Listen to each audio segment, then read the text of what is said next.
नमस्ते मेरे प्यारे ऑडियंस, मैं हूं मनस्कांत मिश्रा। आपका बहुत बहुत स्वागत है मेरे चैनल परफ्यूम एनालिटिक्स में। आशा करता हूं आपकी ज़िंदगी से कुशल मंगल है।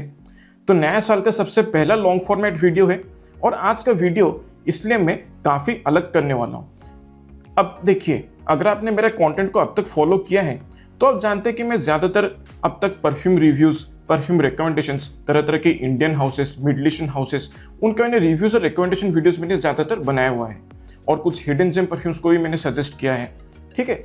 लेकिन कभी भी परफ्यूमरी के पीछे जो एक्चुअल साइंस होता है, जो टेक्निकल एस्पेक्ट्स होते हैं परफ्यूमरी का, उसके बारे में मैंने कभी भी कोई बातचीत अब तक नहीं किया है अपने चैनल पे।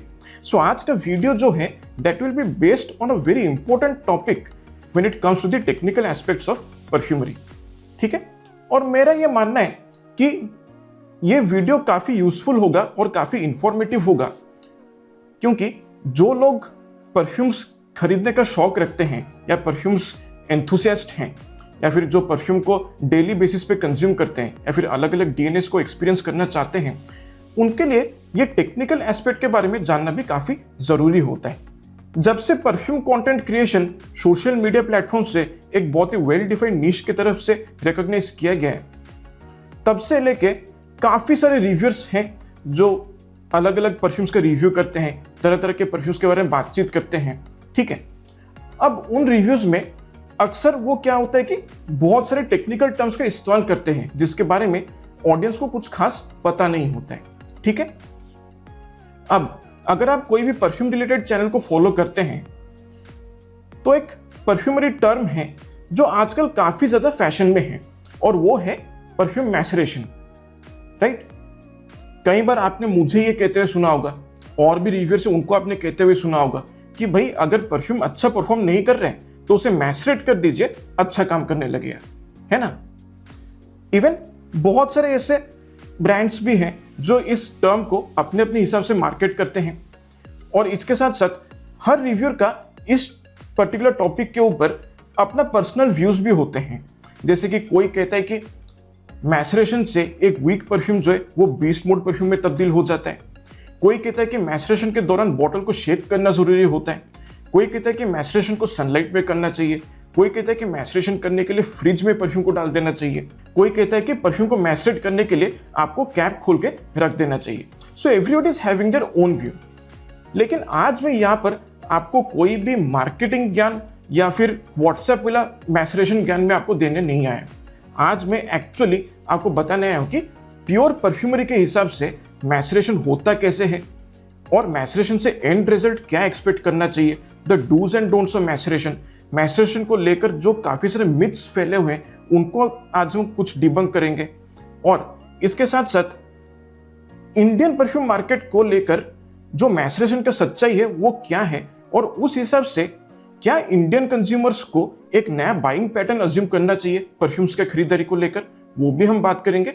और साथ ही साथ मैसरेशन टाइम को कौन कौन से ऐसे फैक्टर्स हैं जो अफेक्ट करते हैं उनके बारे में भी आज हम प्रॉपरली चर्चा करेंगे। सो यस, वीडियो काफी दिलचस्प होने वाला है, बहुत ही अच्छा खासी इंफॉर्मेशन आपको मिलने वाला है। So watch till the very and, यहां पर आप ही के फायदे का प्रॉपर बात आज होगा।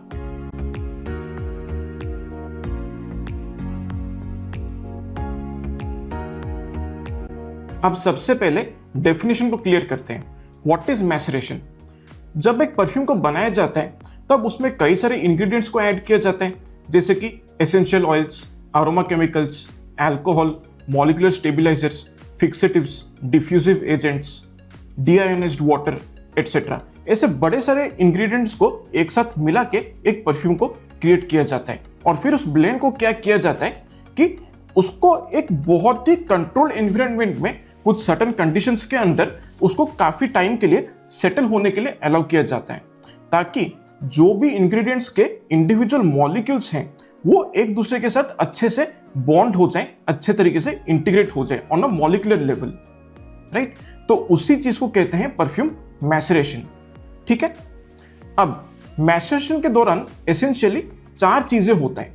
नंबर 1, जो भी अरोमा केमिकल्स होते हैं या फिर जो एसेंशियल ऑयल्स होते हैं उनके मॉलिक्यूलर स्ट्रक्चर में कुछ तरीके के रीअरेंजमेंट्स होते हैं, ठीक है।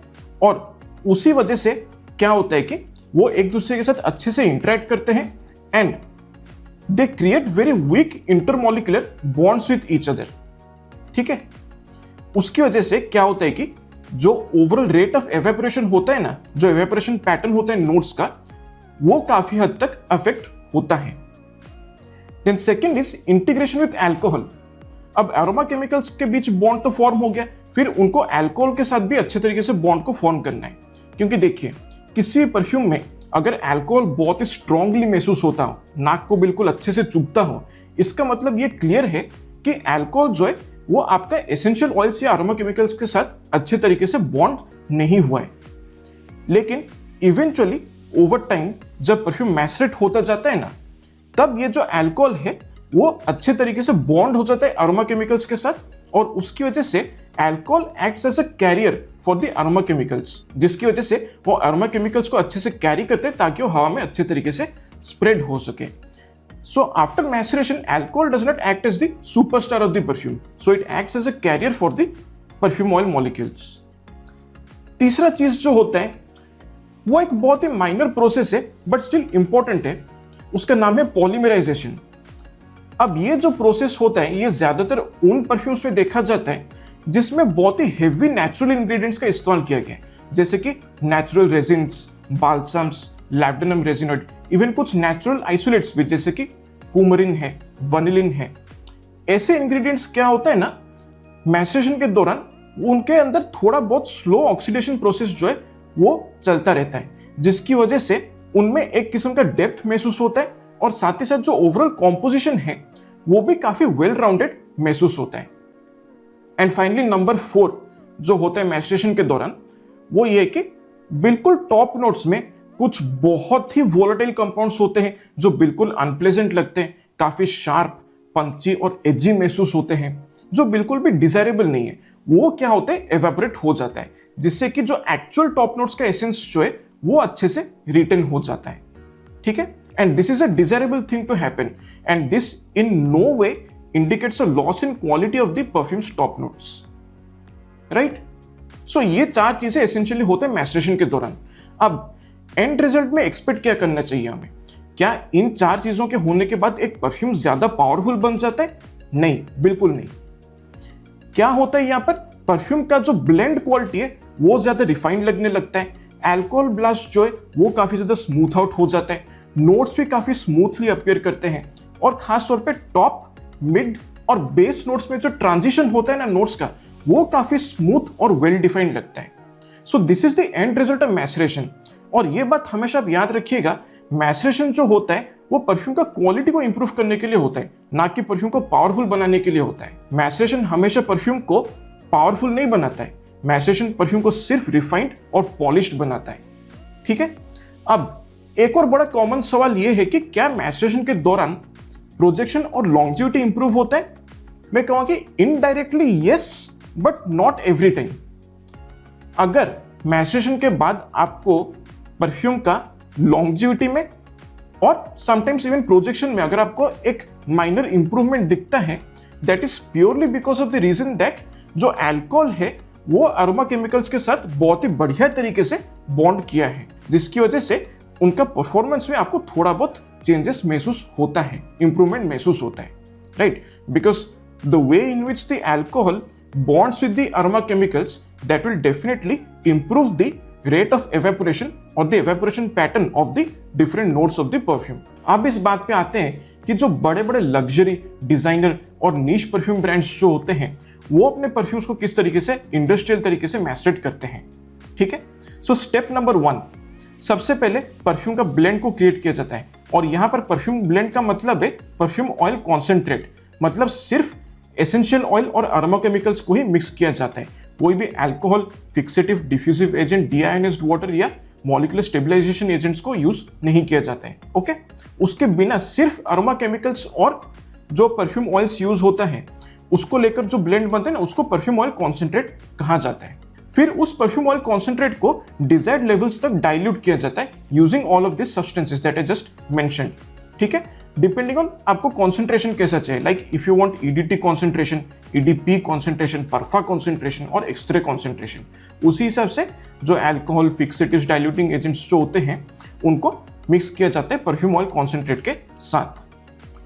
फिर स्टेप नंबर 2, उस मिक्स्ड जूस को क्या होता है, बड़े बड़े फैक्ट्री में जो लंबे स्टील कंटेनर्स होते हैं ना, स्टील स्टोरेज टैंक्स जो होते हैं, उनमें 100 लीटर्स के मात्रा में उसको भरा जाता है, राइट। 100 लीटर्स के मात्रा में उस जूस को फिलअप किया जाता है उन स्टेनलेस स्टील टैंक्स में, और टेम्परेचर मेंटेन किया जाता है अराउंड 0 to 5 डिग्री सेंटीग्रेड, और वो है cold maceration process. And this is the very critical step which is followed by the major perfume brands, ठीक है।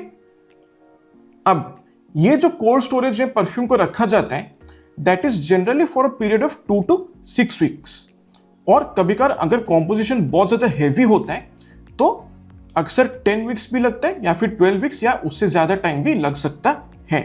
अब कोल्ड स्टोरेज में क्यों रखा जाता है, इतना कम टेम्परेचर में मैसरेशन क्यों किया जाता है इंडस्ट्रीज में?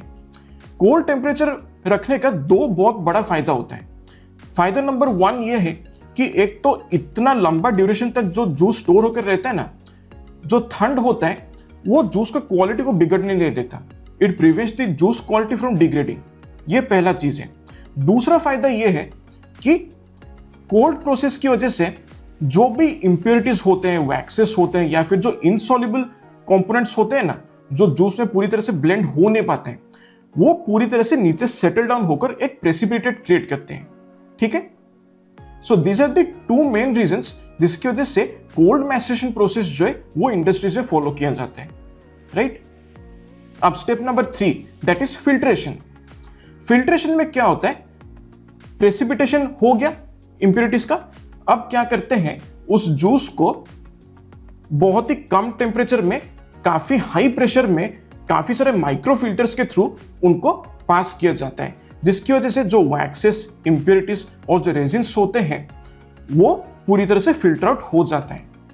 बट जो फिल्टर्ड जूस निकलता है ना, वो क्लियर जूस तो होता ही है, but at the same time उस जूस का जो मॉलिक्यूलर स्ट्रक्चर जो होता है ना, वो पूरा फिल्ट्रेशन प्रोसेस की वजह से काफी हिला हुआ होता है, वो थोड़ा सा डिस्टेबिलाइज हो जाता है, जिसे हम पोस्ट फिल्ट्रेशन शॉक फिनोमेनन कहते हैं, ठीक है।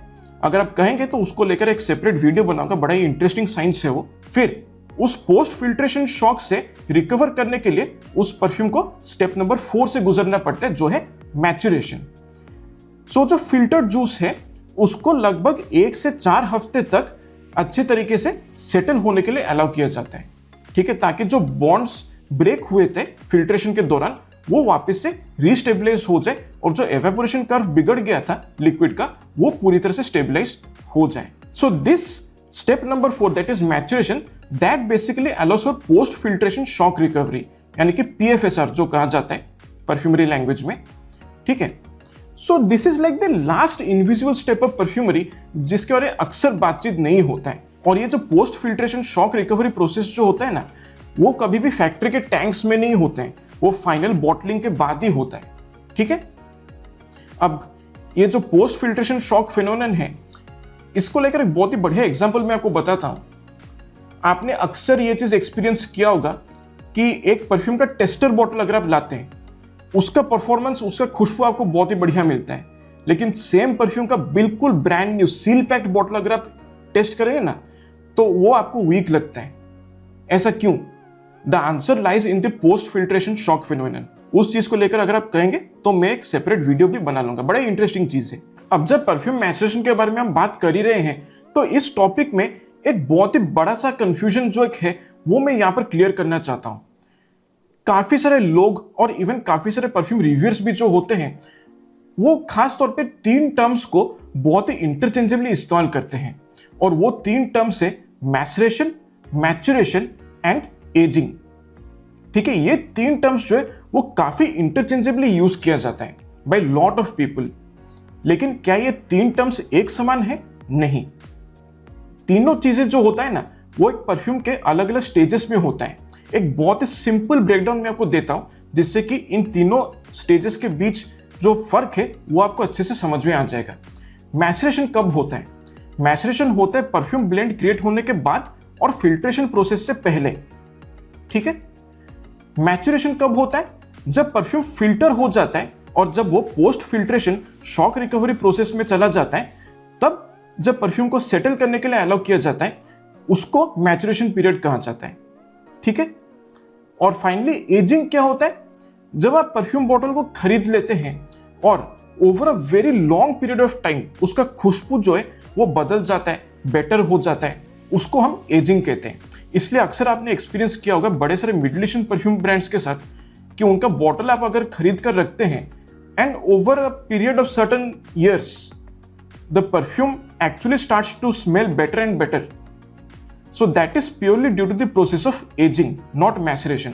बहुत लोगों को लगता है कि खुशबू इसलिए इंप्रूव हो जाता है क्योंकि ब्लेंड मैसरेट हो जाता है। नहीं, ब्लेंड सिर्फ एज होता है, ठीक है। मैसरेशन जो होता है वो फिल्ट्रेशन के पहले हमेशा होता है। और एक लाइन में आपको बताता हूं, आप हमेशा याद रखिएगा, कंज्यूमर जो है ना वो कभी भी परफ्यूम को मैसरेट नहीं करता है। वो हमेशा परफ्यूम को या तो एज करने में या तो मैच्योर करने में हेल्प करता है। अब हम बात करते हैं कुछ बेसिक मैसरेशन मिथ्स को लेकर and let us bust those maceration myths, और उन मिथ्स को लेकर सच्चाई जो है वो हम डिस्कस करते हैं। सबसे पहला मिथ जो काफी कॉमन है वो ये है कि मैसरेशन के दौरान आपको परफ्यूम बॉटल को हमेशा शेक करने की जरूरत होता है। नहीं, शेकिंग से क्या होता है कि परफ्यूम में ऑक्सीजन लेवल जो होता है ना वो ज्यादा अच्छी तरीके से इंट्रोड्यूस होता है and the oxygen mixes more properly with the perfume juice. इसकी वजह से मैसरेशन नहीं होता है, रादर परफ्यूम जूस जो है वो ज्यादा ऑक्सीडाइज होने लगता है, ठीक है। And that is the reason जिसकी वजह से आपका जूस जो है ना वो जल्दी खराब भी हो जाता है। मिथ नंबर 2 क्या है कि भाई परफ्यूम को सनलाइट में रख दो तो मैसरेट हो जाएगा। यस, सरप्राइजिंगली कुछ लोग ये भी बोलते हैं, ठीक है। अब इतना बात आप हमेशा याद रखिएगा, परफ्यूम के 2 सबसे बड़े जानी दुश्मन होते हैं, एक है सनलाइट और दूसरा है हीट। हीट और सनलाइट की वजह से क्या होता है, उनमें जो भी माइक्रोवेव्स, जो भी यूवी रेडिएशन होता है, जो भी इंफ्रारेड रेडिएशन होता है, वो जब परफ्यूम के ऊपर पड़ता है ना तब उस जूस में जो इंग्रेडिएंट के मॉलिक्यूल्स होते हैं उनका मॉलिक्यूलर स्ट्रक्चर में जो बॉन्ड्स होते हैं वो बॉन्ड्स ब्रेक डाउन हो जाता है, जिसकी वजह से मॉलिक्यूल्स में डिस्टेबिलाइजेशन क्रिएट होता है और वो परफ्यूम जल्द से जल्दी खराब भी हो जाता है। देन मिथ नंबर 3 कि भाई हर परफ्यूम को मैसरेशन की जरूरत होता है and every perfume takes the same amount of time to macerate. ये बात सही नहीं है। देखिए, फॉर्मुलेशन अगर बाय डिफॉल्ट वीक है तो मैसरेशन करने का कोई फायदा नहीं है, ठीक है। फॉर्मुलेशन अच्छा होता है तब जाके मैसरेशन कुछ असर दिखाता है, otherwise it is of no use, right. और एक चीज ये कि परफ्यूम जो है वो अलग अलग कैटेगरीज में आते हैं। There are different fragrance families जिसमें परफ्यूम्स को क्रिएट किया जाता है और हर फ्रेग्रेंस फैमिली जो है वो एक टाइम पे मैच्योर नहीं होता है, राइट। जैसे कि फॉर एग्जांपल जो भी लाइट वेट परफ्यूम्स होते हैं जिसमें ज्यादातर fresh, citrusy, floral, fruity, aquatic notes जो होते हैं वो ज्यादा जल्दी मैसरेट हो जाते हैं, जबकि जो हेवी परफ्यूम्स होते हैं जिसमें ज्यादातर oud, amber, leather, smoky, incensy, gourmandish, woody, spicy notes जो होते हैं उनको मैसरेट करने के लिए ज्यादा टाइम लगता है। And last but not the list, the most common and one of the most viral myths of perfume maceration कि मैसरेशन की वजह से एक वीक परफ्यूम जो है वो बीस्ट मोड परफ्यूम में ट्रांसफॉर्म हो जाता है। नहीं, ये बिल्कुल भी नहीं है, ठीक है। This is not at all true, क्योंकि मूल रूप से अगर परफ्यूम का जो कॉम्पोजिशन है वही खराब है तो that is practically not fixable. आप कितना भी टाइम उसको रख लो वो परफ्यूम कभी भी इंप्रूव होने वाला है ही नहीं, ठीक है। And that is purely indicative of a bad formulation. और इतना बात आप हमेशा याद रखिए, जो अच्छा परफ्यूम होता है ना सही मायने में वो समय के साथ चलते चलते और ज्यादा रिफाइंड और पॉलिश्ड महसूस होता है, लेकिन जो परफ्यूम अच्छा नहीं है वो समय के साथ सिर्फ और सिर्फ पुराना होता जाता है। अब हम बात करते हैं reality of maceration in the Indian perfume market. अब देखिए, जब से सोशल मीडिया प्लेटफॉर्म्स पे परफ्यूम्स को लेकर कंटेंट बनना शुरू हुआ है तब से ये चीज तो बहुत ही एविडेंटली देखा गया है कि हमारे जो इंडियन कंज्यूमर्स हैं उनमें कहीं ना कहीं परफ्यूम्स को लेकर एक क्रेज जो है वो क्रिएट हो चुका है।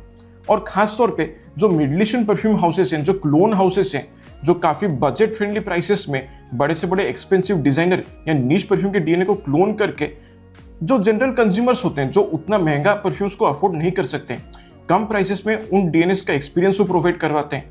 उसकी वजह से कहीं ना कहीं मुझे लगता है कि लगभग हर इंसान में आजकल कहीं ना कहीं एक परफ्यूम्स को लेकर एक अच्छा सा जिज्ञासा जो है वो क्रिएट हो गया और बहुत सारे लोग जो है उनमें परफ्यूम्स को कलेक्ट करने का, ट्राई करने का, अप्लाई करने का, एक्सपीरियंस करने का कहीं ना कहीं शौक जो है वो पैदा हो चुका है, ठीक है।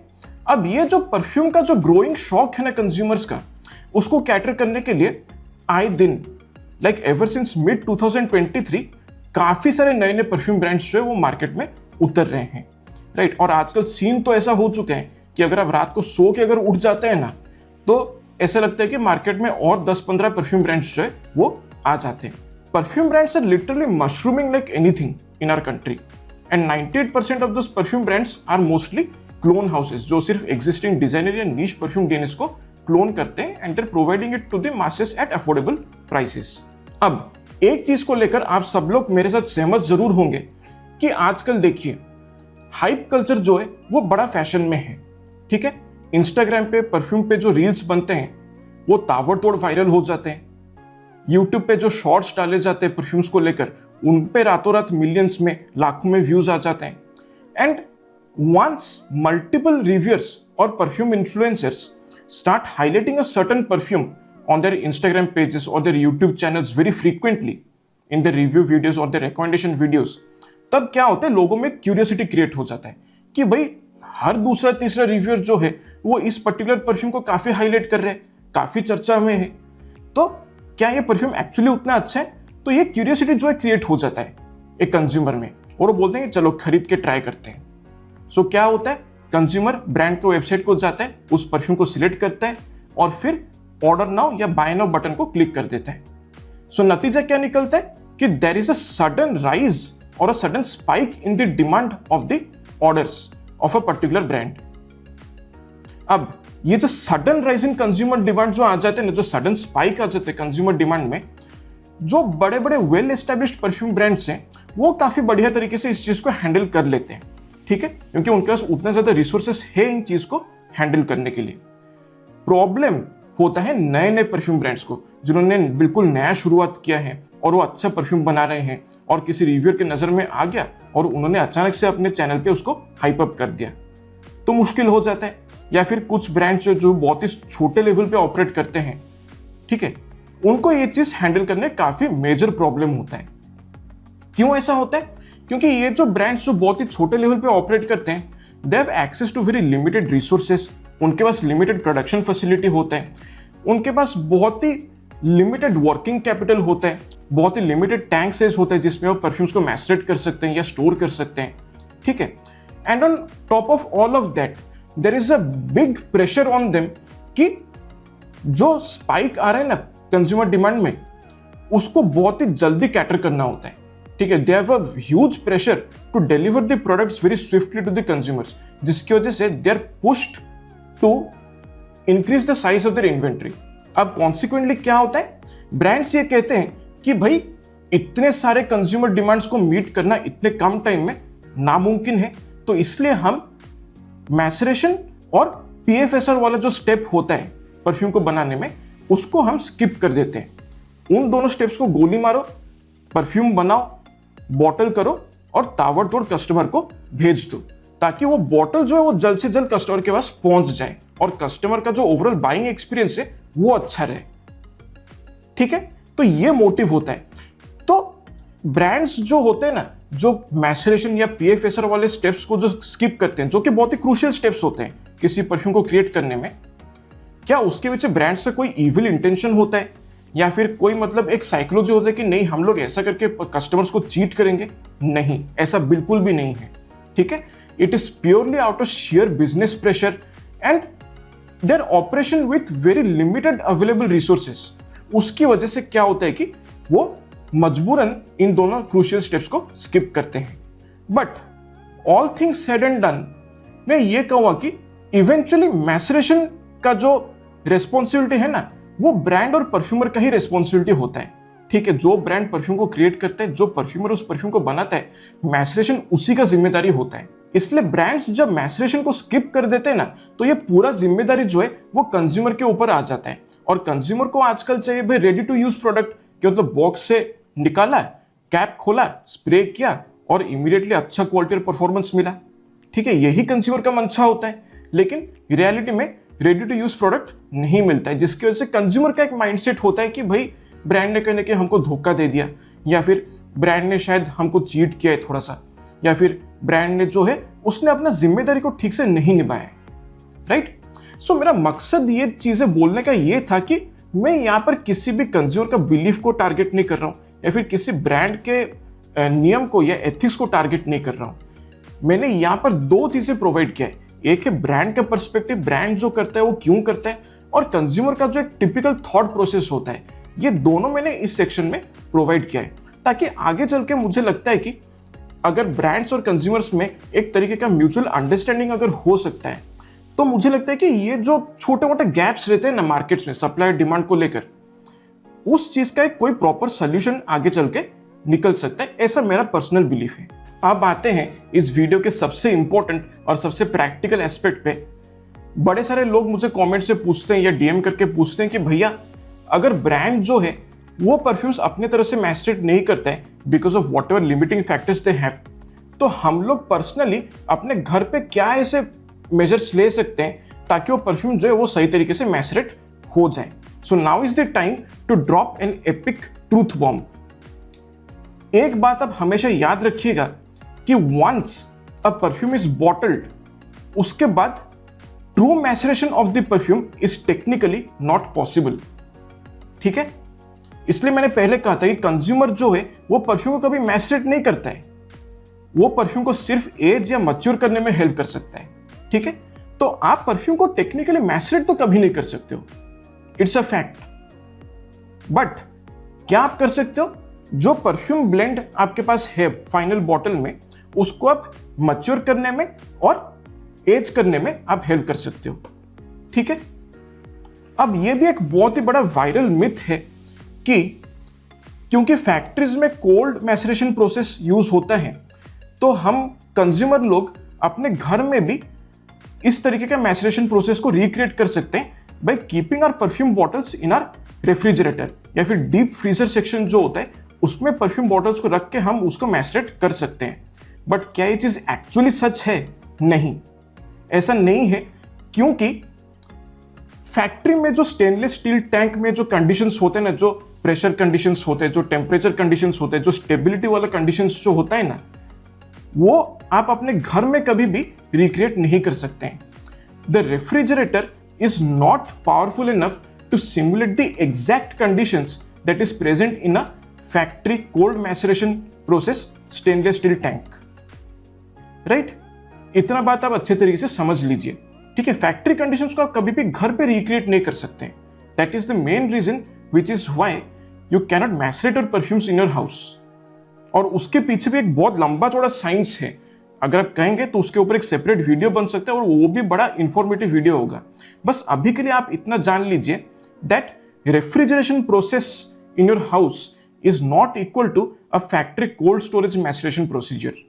ठीक है, फैक्ट्री में कोल्ड स्टोरेज मैसरेशन प्रोसीजर जो होता है ना, वो एक केमिकल प्रोसेस होता है, जबकि घर पे अगर आप अपने परफ्यूम बॉटल को रेफ्रिजरेटर या डीप फ्रीजर सेक्शन में रख देते हो, तो that kind of acts like a physical stress test for the perfume, जिनमें परफ्यूम के जो मॉलिक्यूल्स होते हैं ना, वो स्टेबलाइज होने के बजाय क्या होता है कि वो ज्यादा अनस्टेबल हो जाते हैं, उनके ऊपर ज्यादा स्ट्रेस आ जाता है because of sudden temperature shocks.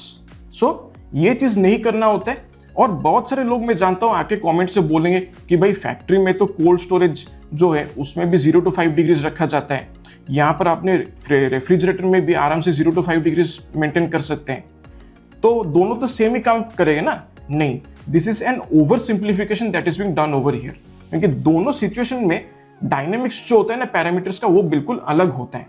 आप फैक्ट्री स्टोरेज में लार्ज वॉल्यूम केमिस्ट्री को एक छोटे से घर में रेफ्रिजरेटर में प्रेजेंट होने वाला जो सिंगल बॉटल फिजिक्स होता है उसके साथ आप कंपेयर नहीं कर सकते।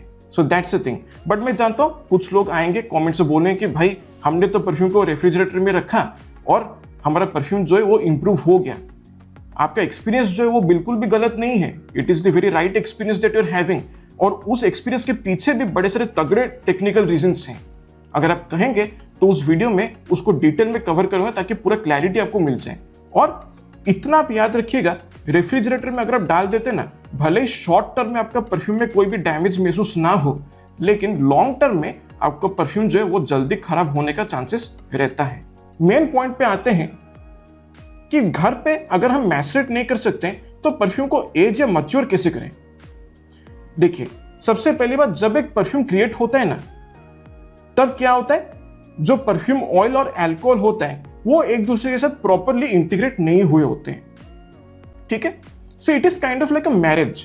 जब नए नए दूल्हा दुल्हन का शादी होता है तब वो अचानक से एक दूसरे के साथ कंफर्टेबल तो नहीं हो जाते हैं ना, थोड़ा टाइम लगता है एक दूसरे के साथ एडजस्ट करने के लिए। यहाँ पर भी यही चीज होता है, अल्कोहल और परफ्यूम ऑयल के बीच जो इंटीग्रेशन होता है, जो बॉन्ड क्रिएट होता है ना, उसके लिए थोड़ा सा टाइम लगता है। इसलिए क्या होता है कि ओपनिंग में आपको एक हार्श अल्कोहल ब्लास्ट मिल सकता है, एक स्पिरिट जैसा खुशबू महसूस हो सकता है, नोट्स में आपको कोई डेप्थ महसूस नहीं हो सकता, बेस नोट्स और मिड नोट्स में आपको मतलब बिल्कुल भी कोई डेप्थ या कैरेक्टर महसूस नहीं होता है, नोट्स काफी डिस्कनेक्टेड महसूस होते हैं, और टॉप मिड बेस नोट्स में ट्रांजिशन प्रॉपर्ली पता नहीं चलता है, लॉन्जिविटी और प्रोजेक्शन महसूस नहीं होता है, ठीक है। So does that mean that the perfume is bad? नहीं, बिल्कुल भी नहीं। This is simply an indication of the fact that the perfume that you are having is currently chemically very very young. अब घर पे परफ्यूम्स को कैसे mature किया जाए? सबसे पहला गलत एडवाइस जो आपको मिलेगा वो है is to create an air gap. एक सफिशिएंट एयर गैप क्रिएट कर दीजिए। जितना बड़ा आपका एयर गैप होगा उतना जल्दी आपका परफ्यूम मैचरेट होगा। नहीं, this is a very wrong advice to give. जितना बड़ा एयर गैप होगा आप जान लीजिए आपके बॉटल में उतना ज्यादा ऑक्सीजन का कंटेंट रहता है, ठीक है। और जितना ज्यादा ऑक्सीजन कंटेंट आपका बॉटल में रहेगा आपका जूस उतना जल्दी से जल्दी ऑक्सीडाइज होता जाएगा। So essentially when you're introducing a big air gap in your perfume, you're simply accelerating the oxidation process of the perfume juice, जिसकी वजह से चांसेस है कि आपका जूस जो है वो आगे चल के जल्दी खराब हो सकता है, right. So coming to real step number 1, do proper 8 to 10 sprays regardless of the kind of atomizer you have, चाहे हो नॉर्मल हो, कंट्रोल्ड हो, प्रोजेक्टाइल हो, ठीक है। 8 से 10 स्प्रेस आपको सबसे पहले प्रॉपरली निकालना है। अब इससे होता क्या है? पहला चीज जो होता है कि जब परफ्यूम बॉटल किया जाता है ना, जूस को काफी हाई प्रेशर में भरा जाता है, और जब वो बॉटल में एटोमाइजर का क्लैंप को लगाया जाता है, राइट, जब एटोमाइजर को क्लैंप किया जाता है तब उसमें क्या होता है, बॉटल के अंदर एक किस्म का प्रेशर बिल्डअप होता है। सो जब वो 8 से 10 स्प्रे आप करते हैं ना, तब वो इंटरनल बॉटल प्रेशर जो है वो रिलीज हो जाता है। पहला चीज तो ये होता है। दूसरा चीज क्या होता है, अल्कोहल ब्लास्ट जो इनिशियली इतना शार्प महसूस होता है ना, वो 8-10 स्प्रेस के बाद वो अल्कोहल ब्लास्ट जो है वो थोड़ा सा और सॉफ्टन हो जाता है। फिर तीसरा चीज क्या होता है, जूस के अंदर बहुत ही कंट्रोल्ड अमाउंट में ऑक्सीजन को इंट्रोड्यूस किया जाता है। इतना याद रखिए, कंट्रोल्ड अमाउंट में अगर ऑक्सीजन इंट्रोड्यूस किया जाता है ना जूस के अंदर, तो वो मैचरेशन में काफी हेल्प करता है। लेकिन ज्यादा ऑक्सीजन अगर आप इंट्रोड्यूस कर देते हैं तो आपका जूस खराब हो सकता है, that can kill your juice, right. So this is step number 1। Step number 2 क्या है, 8 से 10 स्प्रेस निकालने के बाद कैप को बिल्कुल फर्मली बंद करके आप उसको रूम टेम्परेचर में अराउंड 20-25 डिग्री सेंटीग्रेड आप उसको किसी भी डार्क कबर्ड या अंधेरे ड्रॉयर में आप उसको रख दीजिए। देन स्टेप नंबर 3, परफ्यूम के बॉटल को मैचरेशन के दौरान कभी भी शेक मत कीजिए। मैं जानता हूं बहुत लोग ये चीज एडवाइस करते हैं कि परफ्यूम का बॉटल को बीच बीच में शेक करना चाहिए ताकि जो कॉम्पोजिशन है वो अच्छे से मिक्स होता रहे, लेकिन रियलिटी है कि the composition is already well mixed, तो आपको शेक करने की कोई जरूरत नहीं है, ठीक है। परफ्यूमर जो है वो परफ्यूम को कभी भी शेक नहीं करता है, वो बस पेशेंटली वेट करता है for the molecules to bond with each other, right. Perfume में पेशेंस का सबसे ज्यादा जरूरत होता है, यहां पर किसी तरीके का जोर जबरदस्ती काम नहीं करता, right. And finally step number 4, बड़े सारे लोग इस एक कंफ्यूजन में रहते हैं कि भाई मैचरेशन के दौरान कैप को खोलना चाहिए या बंद करके रखना चाहिए। अब देखो, यूजुअली मैंने जैसे ही कहा कैप को हमेशा बंद करके रखना चाहिए। क्यों? क्योंकि कैप अगर आप कई दिनों तक खुला छोड़ देते हैं तो क्या होता है, जूस में अनकंट्रोल्ड ऑक्सीडेशन रिएक्शंस होना शुरू हो जाता है, जो आपका जूस को जल्दी खराब करने का चांसेस रखता है, ठीक है। लेकिन कुछ केसेस में कैप को खोल के रखना एडवाइजेबल है। कौन कौन से केसेस है? सबसे पहली बात, अगर आप किसी परफ्यूम को स्प्रे करते हैं और ओपनिंग में एकदम ही मतलब भयंकर, बिल्कुल ही मतलब बर्दाश्त के बाहर एक अल्कोहल ब्लास्ट महसूस होता है ना, उस केस में आप कैप को ओपन कर सकते हैं। दूसरा चीज ये कि शुरुआत में अगर आपको कोई रेक्टिफाइड स्पिरिट या वुड स्पिरिट जैसे खुशबू महसूस होता है, ठीक है, और अरोमा को आने में काफी ज्यादा देर लगता है, तब आप कैप को ओपन करके रख सकते हैं। और एक चीज है जहां पर आप कैप को ओपन करके रख सकते हैं, वो ये है कि अगर आपके परफ्यूम में नेचुरल एलिमेंट्स जो हैं वो ज्यादा इस्तेमाल किया गया है as compare to synthetic compounds, तब क्या होता है, नेचुरल एलिमेंट्स को थोड़ा सा और ऑक्सीडेशन होना मांगता है। इसलिए आप ऐसे केसेस में क्या कर सकते हो, कैप को मैक्सिमम 2 या 2.5 दिन तक आप ओपन करके रख सकते हो, but after that immediately you have to put the cap back on. लेकिन एक गुरु मंत्र आप याद रख लीजिए, कोई भी परफ्यूम अगर 2 या 2.5 महीने के अंदर इंप्रूवमेंट नहीं दिखाता है ना इस प्रोसीजर को फॉलो करने के बाद, तब आप ये चीज समझ लीजिए अच्छे तरीके से कि फॉर्मुलेशन जो है परफ्यूम का वो ठीक से नहीं किया गया है, right. There is an issue with the very base formulation of the fragrance. उस परफ्यूम को किसी भी तरीके से फिक्स नहीं किया जा सकता है। आप बात करते हैं उन तमाम फैक्टर्स के बारे में जो एक परफ्यूम का मैचुरेशन और मैच्योरेशन टाइम को अफेक्ट करते हैं। सबसे पहला और सबसे की फैक्टर है is the weight of the raw materials. किस तरीके रॉ मटेरियल्स और इंग्रेडिएंट्स एक परफ्यूम में यूज किया गया है। जैसे कि मैंने पहले कहा था, जो भी फ्रेश परफ्यूम्स होते हैं जिनमें लाइट वेट नोट्स होते हैं जैसे कि citrusy, floral, fruity, aromatic, aquatic, ठीक है, ऐसे परफ्यूम्स जो हैं वो जल्दी मैचरेट हो जाते हैं। क्यों? क्योंकि वो काफी केमिकली वोलेटाइल होते हैं और इसके साथ साथ इनका जो मॉलिक्यूलर स्ट्रक्चर होता है वो रिलेटिवली कम कॉम्प्लेक्स होता है, दे रिलेटिवली सिंपलर मॉलिक्यूलर स्ट्रक्चर, और इसके साथ साथ उनका जो मॉलिक्यूलर वेट होता है वो भी काफी कम होता है। अब मॉलिक्यूलर वेट कम होने से क्या होता है, मॉलिक्यूल्स में मोबिलिटी जो है वो ज्यादा हो जाता है, मतलब मॉलिक्यूल्स जूस में बहुत ही तेजी से मूव कर सकते हैं और तेजी से एक दूसरे के साथ इंटरेक्ट कर सकते हैं, जिसकी वजह से जो इंटरमॉलिक्यूलर बॉन्ड्स चाहिए होता है ना फॉर्म होने के लिए, वो बहुत जल्दी फॉर्म हो जाता है, right. So fresh perfumes do not need much time to macerate. वहीं अगर हम बात करते हैं हेवियर परफ्यूम्स के बारे में, जैसे कि oud, ambery, resinous, balsamic, smoky, leathery, woody, spicy खुशबू जिसमें ज्यादा डोमिनेटली महसूस होता है ना, उनको मैचरेट होने के लिए ज्यादा वक्त लगता है। क्यों?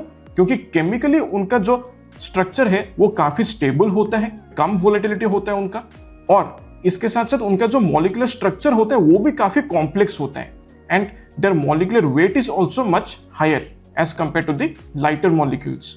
उसकी वजह से क्या होता है कि जो हेवियर कंपाउंड के मॉलिक्यूल्स होते हैं उनका मोबिलिटी जो है वो काफी कम होता है, जिसकी वजह से वो बहुत ही स्लोली मूव करते हैं जूस में, ठीक है, जिसकी वजह से क्या होता है वो धीरे धीरे मॉलिक्यूल्स के साथ इंटरेक्ट करते हैं और जो बॉन्ड्स फॉर्म होना चाहिए वो बहुत ही धीरे धीरे, बहुत ही ग्रेजुअल तरीके से फॉर्म होता है, जिसकी वजह से मैचरेशन टाइम जो है वो ज्यादा लगता है। नंबर 2 फैक्टर है oil concentration. Maceration and maturation time is directly proportional to the oil concentration present in the perfume. जितना ज्यादा ऑयल कॉन्सेंट्रेशन उतना ज्यादा इंटरमॉलिक्यूलर इंटरेक्शंस का जरूरत होता है बॉन्ड्स क्रिएट करने के लिए, and that much more time is needed to create those bonds, right. इसलिए आपने जरूर देखा होगा कि ज्यादातर ईडीटी और ईडीपी वाले परफ्यूम्स जो होते हैं वो जल्दी मैच्योर हो जाते हैं। जो परफा या एक्सट्रे वर्जन्स होते हैं उनको मैच्योर होने के लिए वक्त लगता है क्योंकि ऑयल कॉन्सेंट्रेशन ज्यादा होता है। फैक्टर नंबर 3 है ratio of natural to synthetic compounds used in the perfume. अब जितना ज्यादा नेचुरल कंपाउंड्स यूज किया गया परफ्यूम में, उतना ज्यादा परफ्यूम को मैचरेट या मैच्योर होने के लिए वक्त लगेगा। क्यों? क्योंकि नेचुरल इंग्रेडिएंट्स जो होते हैं उनका मॉलिक्यूलर स्ट्रक्चर में कोई भी यूनिफॉर्मिटी नहीं होता है, and to add to that उसमें वैक्सेस, कुछ इंप्योरिटीज भी मौजूद होता है, जिसकी वजह से वो मैचरेशन टाइम के साथ काफी खिलवाड़ करते हैं, ठीक है। लेकिन synthetic compounds on the other hand, उनका मॉलिक्यूलर स्ट्रक्चर में यूनिफॉर्मिटी महसूस होता है and they rarely contain any kind of impurities, जिसकी वजह से वो जल्दी मैचरेट या मैच्योर हो जाते हैं। Then factor number 4 is the quality of alcohol that is used. अगर किसी परफ्यूम में बहुत ही सस्ते क्वालिटी का अल्कोहल यूज किया जाता है ना, तो एक तो उसको स्मूथ होने के लिए काफी टाइम लगता है और स्प्रे होने पर आपका नाक का बाल को बिल्कुल जला के रख देता है और आपको एक बहुत ही जबरदस्त हेडेक भी दे देता है, ठीक है, जो कि बिल्कुल प्लेजेंट नहीं होता है। और ऐसे परफ्यूम्स को मैचरेट होने के लिए ज्यादा वक्त भी लगता है। जिसमें अच्छा क्वालिटी का अल्कोहल यूज हुआ है ना, वो जल्दी मैचरेट होता है, वो जल्दी बॉन्ड्स क्रिएट कर लेते हैं अरोमा मॉलिक्यूल्स के साथ। और यही चीज हम लोग ज्यादातर देखने को पाते हैं when it comes to perfumes that are available at dirt cheap prices. Then factor number 5 is complexity of the formulation. अगर फॉर्मुलेशन काफी सिंपल है, बहुत ज्यादा लेयर्स महसूस नहीं होते, तो जाहिर सी बात है कम इंटरेक्शंस की जरूरत होता है between molecules to get the blend macerated, ठीक है। तो इसलिए जो सिंपलर कॉम्पोजिशंस होते हैं उनको मैचरेट होने के लिए ज्यादा वक्त नहीं लगता। लेकिन अगर परफ्यूम में कॉम्प्लेक्सिटी ज्यादा है, बहुत सारे लेयर्स महसूस होते हैं, बहुत सारे अकॉर्ड्स मौजूद होते हैं, तो वो अकॉर्ड्स एक दूसरे के साथ इंटरेक्ट करने के लिए टाइम लेते हैं, इसलिए जो इंटरमोलिकुलर बॉन्ड फॉर्मेशन होता है कॉम्प्लेक्स परफ्यूम्स में वो काफी स्लो होता है। लेकिन एक चीज है कि complexity is a good thing in a perfume, बस ये है कि ढेर सारा पेशेंस आपका रिक्वायर करता है। Next factor is the presence of deionised water. कुछ कुछ परफ्यूम का कॉम्पोजिशन अगर आप पीछे पलट के पढ़ेंगे ना, उसमें लिखा होता है aqua. That aqua is nothing but deionised water. ठीक है, अब डीआयोनाइज्ड वाटर कुछ परफ्यूम्स में यूज इसलिए किया जाता है ताकि जो ब्लेंड है उसमें स्मूथनेस थोड़ा सा और बढ़ सके, इसलिए बहुत ही स्मॉल अमाउंट्स में डीआयोनाइज्ड वाटर को मिक्स किया जाता है। लेकिन कहीं गलती से अगर एक्सेसिव अमाउंट्स में डीआयोनाइज्ड वाटर को मिक्स किया जाता है तो क्या होता है, वो मॉलिक्यूलर इंस्टेबिलिटी को प्रोमोट करता है, राइट। और उसकी वजह से क्या होता है कि जो इंटरमॉलिक्यूलर बॉन्ड फॉर्मेशन होता है वो काफी हद तक स्लो डाउन हो जाता है। And that is why if more amount of deionized water is present in a perfume, then the maceration time inadvertently increases. Next factor है the type of fixatives that have been used. अब fixatives के बारे में अगर हम बात करते हैं, उनका काम ये है कि जो मेन परफ्यूम मॉलिक्यूल्स होते हैं उनको अच्छे तरीके से एंकर करके रखते हैं। They are the ones that actually give you longevity and projection. जैसे कि एम्ब्रोक्सन है, टोंकाबिन एब्सोल्यूट है, नेचुरल मस्क्स है, आइसोई सुपर है, बेंजोइन है, लैब्डानम रेजिनॉइड है, etcetera. These are some very good fixatives that are used to anchor the perfume molecules. और एक परफ्यूम मॉलिक्यूल जितना तेजी से एंकर होता है, जितना स्ट्रांगली एंकर होकर रहता है, उसको मैसरेट होने में उतना ज्यादा वक्त लगता है। But in the end the overall quality of the macerated perfume will be significantly improved because of this fixatives. फिर नेक्स्ट फैक्टर है the type of filtration process that has been used. Perfume को filter करने के लिए क्या उसको heavy filtration process से गुजरना पड़ा है या फिर लाइट फिल्ट्रेशन प्रोसेस से गुजरना पड़ा है, ठीक है, वो चीज भी डिसाइड करता है मैसरेशन कितना जल्दी हो सकता है। अगर हेवी फिल्ट्रेशन प्रोसेस से परफ्यूम गुजर चुका है तो उसको मैसरेट होने में ज्यादा वक्त नहीं लगेगा या मैच्योर होने में ज्यादा वक्त नहीं लगेगा। लेकिन अगर परफ्यूम्स बहुत ही लाइट फिल्ट्रेशन प्रोसेस से गुजरा है तो चांसेस है कि इंप्योरिटीज फाइनल फॉर्मुलेशन में रह जाता है, या फिर there are chances that the final formulation और द जूस में appear kind of cloudy in nature. So उसकी वजह से क्या होता है कि मैसरेशन जो है वो ज्यादा वक्त लेता है। Next is storage temperature and exposure to oxygen. Storage temperature अगर 0 to 5 डिग्रीज में रहते हैं तो काफी स्लो और कंट्रोल्ड मैसरेशन होता है, but and quality is very very good. अगर कूल टेम्परेचर मेंटेन होता है, जैसे कि 10 to 15 डिग्रीज के अंदर अगर परफ्यूम को मैसरेट किया जाता है, तो आई would say that it's an ideal balance between good maceration time and proper quality of perfume in the and. और अगर वार्म टेम्परेचर मेंटेन किया जाता है like greater than 25 degree centigrade, तब क्या होता है, मैसरेशन जल्दी हो तो जाता है, बट आपका जो एंड में क्वालिटी मिलता है ना जूस का, वो बहुत ही खराब होता है। और इसके साथ साथ minimal amount of oxygen is always helpful when it comes to safe integration of molecules with each other. अगर एक्सेस ऑक्सीजन इंट्रोड्यूस हो जाता है जूस में तो it will lead to oxidation of the molecules which will eventually destroy the perfume. और last but not the least, जो important factor एक है जिसको बहुत लोग यूजुअली मेंशन नहीं करते हैं, that is the age of the perfume oil that has been used, जिसे परफ्यूमरी के टर्म में प्री ब्लेंड के तौर पे जाना जाता है। अब ये जो पैंतरा है ना, ये बड़े बड़े नीश ब्रांड्स जो हैं इसको आजमाते हैं। वो क्या करते हैं, सिर्फ अरोमा केमिकल्स और परफ्यूम ऑयल्स को मिक्स करके परफ्यूम ऑयल कॉन्सेंट्रेट को बना देते, कोई अल्कोहल मिक्स नहीं करते, कोई फिक्सेटिव्स, कोई भी डिफ्यूजिव एजेंट्स को ऐड नहीं करते, कोई स्टेबलाइजर्स ऐड नहीं करते हैं, ठीक है, सिर्फ परफ्यूम ऑयल, सिर्फ अरोमा केमिकल्स वहां पर मौजूद होता है। Okay, the perfume oil concentrate जो होता है उसको वो लगभग 1.5-2 साल तक पूरा एज करवाते हैं, और फिर उसी एज्ड परफ्यूम ऑयल को वो जब फॉर्मुलेशन क्रिएट करते हैं फाइनली, तब वो अल्कोहल से डाइल्यूट करते हैं, फिर फिक्सेटिव डिफ्यूजिव एजेंट सब ऐड करते हैं। ऐसे केसेस में क्या होता है ना, ब्लेंड बहुत ही रैपिडली मैसरेट करता है, because the oil that has been used in the final formulation is already aged for a very long time, जिसकी वजह से जो ऑयल है वो पहले से पूरी तरह से मैसरेट होके मौजूद है, ठीक है। तो फाइनल सोल्यूशन को मैसरेट होने ज्यादा वक्त नहीं लगता है। So this is also very important factor that affects the maceration time. अब फाइनली एक बात मैं आपसे शेयर करना चाहता हूँ जो इंपॉर्टेंट है काफी, वो ये है कि देखिए, वीडियो में मैंने पहले कहा था आपसे, जो छोटे ब्रांड्स होते हैं, जो नए ब्रांड्स होते हैं, they have certain limitations because of which वो बहुत बड़े बड़े कंज्यूमर डिमांड्स को हैंडल नहीं कर पाते हैं, जिसकी वजह से मजबूरन उनको मैसरेशन और पीएफएसआर वाले स्टेप्स को स्किप करना पड़ता है। यहां पर मैं एक चीज कहना चाहूंगा कि जब ब्रांड परफ्यूम को मैसरेट करके नहीं प्रोवाइड करते हैं, तब हम कंज्यूमर को यहाँ पर समझदार बनना पड़ेगा, ठीक है। तो जाहिर सी बात है, हमें एक नया बाइंग पैटर्न अडॉप्ट करना पड़ेगा। सबसे पहली बात तो ये कि कोई भी परफ्यूम जब नया नया लॉन्च होता है ना, उसको इमीडिएटली आप बाय मत कीजिए कंसिडरिंग द हाइप, ओके। क्योंकि बहुत चांसेस होता है कि जो नया परफ्यूम लॉन्च हुए that is coming from a very rushed up batch. Just wait for 1.5 to 2 months, उसके बाद जाके आप उस परफ्यूम को खरीदने के बारे में कंसिडर कर सकते हैं। दूसरा चीज है कि परफ्यूम को कभी भी ब्लाइंड बाय मत कीजिए, और आजकल सैंपल्स प्रोवाइड करना सभी ब्रांड्स के लिए अनिवार्य हो चुका है, क्योंकि परफ्यूम्स जो भी है वो एक लग्जरी आइटम होता है, and above all perfumes are quite subjective in nature also, क्योंकि जरूरी नहीं कि जो खुशबू मुझे पसंद आता है वो और किसी को भी पसंद आ जाएगा, ठीक है।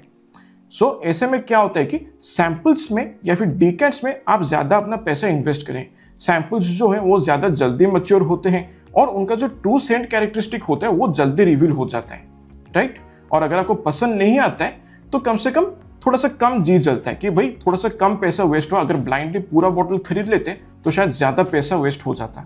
और एक चीज ये है कि 100 ml के बदले 30 ml या 50 ml वॉल्यूम्स को आप बाय करने का प्रेफरेंस थोड़ा सा प्रोवाइड कीजिए, क्योंकि खासतौर पे ब्रांड जब काफी नया है, उसका कोई बैच हिस्ट्री नहीं है, ऑयल कॉन्सेंट्रेशन ज्यादा है, तो ऐसे में समझदारी यही है कि आप छोटे छोटे वॉल्यूम्स को पहले कंसिडर करके ट्राई करें। एंड एक और चीज है कि परफ्यूम जब आपके पास पहुंचता है ना, तो उसको आप इनिशियली जज मत कर दीजिए, just let it settle for 2 to 3 days, उसके बाद आप उस परफ्यूम को स्प्रे करके जज कीजिए। But at the same time I would say that एक परफ्यूम को ठीक से समझने के लिए उसके साथ थोड़ा सा पेशेंस रखना पड़ता है, थोड़ा सा वक्त बिताना पड़ता है, right. First impression is never equal to final judgement. अगर आपको एम्बर, ऊद, गोरमॉन्ड, स्वीट, बूजी परफ्यूम्स पसंद आता है तो आपको पेशेंस भी पसंद आना चाहिए, क्योंकि ऐसे परफ्यूम्स जो होते हैं उनको मैच्योर होने के लिए ज्यादा वक्त लगता है। और इसके साथ साथ जब भी आप किसी ब्रांड से परफ्यूम को खरीद रहे हैं ना, then I would say that trust the formulation science, ना कि मार्केटिंग साइंस को। आप देखें, फॉर्मुलेशन साइंस मतलब एक क्लियर कट परफ्यूम का नोट पिरामिड होगा, right. The note structure is clearly defined, उसके बाद ऑयल कॉन्सेंट्रेशन वो क्लियरली डिफाइन किया गया है, और साथ ही साथ परफ्यूम से आप ऑनेस्टली क्या एक्सपेक्ट कर सकते हैं in terms of blend quality, performance, longevity, projection, वो चीज अगर सही तरीके से मेंशन है ना, तो these are certain green flags that are really making a brand reliable. और एक तरीके का बाइंग एडवाइस मैं आपको दूंगा जो काफी यूजफुल होगा, वो ये है कि सपोज मान लीजिए आपके पास कोई एक एग्जिस्टिंग परफ्यूम है जो आप यूज कर रहे हो, वो अच्छा काम कर रहा है, राइट। लेकिन जैसे कि आप देखते हैं कंज्यूमर डिमांड्स बढ़ता जाते हैं और ब्रांड्स उसको ठीक तरीके से कैटर नहीं करते हैं, जिसकी वजह से परफ्यूम जो है वो मैसरेट नहीं होता है, उसमें PFSR प्रॉपरली परफॉर्म नहीं होता है, राइट। जिसकी वजह से जो परफ्यूम नया नया आप खरीदते हैं वो रेडी टू यूज नहीं होता है। इसलिए मैं आपको एक चीज सजेस्ट करूंगा कि आपका जो करंट परफ्यूम आप यूज कर रहे हैं ना, उसका जब 70% कंज्यूम हो जाता है तब आप एक नया परफ्यूम को खरीद लीजिए, ठीक है। सो नया परफ्यूम को खरीद के जो मैचुरेशन या मैचुरेशन वाला स्टेप जो मैंने बताया आपको, जो आप घर पे फॉलो कर सकते हैं, उन स्टेप्स को आप फॉलो कर दीजिए और continue to use your existing perfume. और जब तक आपका एग्जिस्टिंग परफ्यूम खत्म हो जाता है तब तक आपका जो नया परफ्यूम है वो मैच्योर होकर रेडी टू यूज हो जाता है, ठीक है। तो आपको नया परफ्यूम यूज करने के लिए ज्यादा टाइम वेट नहीं करना पड़ेगा। तो फाइनली मैं इस वीडियो को ये कह के कंक्लूड करना चाहूंगा कि देखिए, मैसरेशन कोई भी एक मैजिक ट्रिक नहीं होता है कि जादू का छड़ी घुमा दिया, कुछ आबराकाडाबरा मंत्र पढ़ लिया और खराब परफ्यूम जो है वो अच्छा बन गया। नहीं, ऐसा नहीं होता है। Maceration is a complete process जो एक अच्छा परफ्यूम को और अच्छा बनाता है, right. It is not comprised of miracles, it is not comprised of surprises, it is pure chemistry in action जो यहां पर काम करता है, ठीक है। और जाते जाते मैं एक चीज आपको जरूर कहना चाहूंगा, ये एक लाइन आप याद रखिएगा हमेशा अगर आप परफ्यूम लवर हैं तो, एक अच्छा परफ्यूम वो नहीं होता है जो स्मेल करने पर आपको इमीडिएटली वाव कहने पे मजबूर कर दे। नहीं, वो अच्छा परफ्यूम नहीं होता है। अच्छा परफ्यूम वो होता है जो समय के साथ काफी कंसिस्टेंट रहता है। हर परफ्यूम जो है उसको मैचुरेशन की जरूरत नहीं होता है और हर परफ्यूम मैचुरेशन से बेहतर नहीं हो जाता है, ठीक है। और बेस में अगर फॉर्मुलेशन ही खराब है तो उस चीज को किसी तरीके से फिक्स नहीं किया जा सकता, right. So that's it, folks. I hope you find this video quite informative and knowledgeable, and I hope you have liked the information. काफी सारे doubts I hope आपके मन में इस चीज को लेकर क्लियर हो गया regarding perfume maceration. काफी confusions जो है वो क्लियर हो गया, काफी myths जो है वो क्लियर हो गया, right? So और भी ऐसे आगे चल के technical videos you can expect from my channel. Okay? So आपके साथ फिर मुलाकात होगा अगले वीडियो में. तब तक के लिए मेरे प्यारे ऑडियंस, स्वस्थ रहिए, मस्त रहिए और खुशबूदार रहिए, and above all, stay well informed about the technicalities of fragrance. That will go a long way in helping you in your fragrance journey.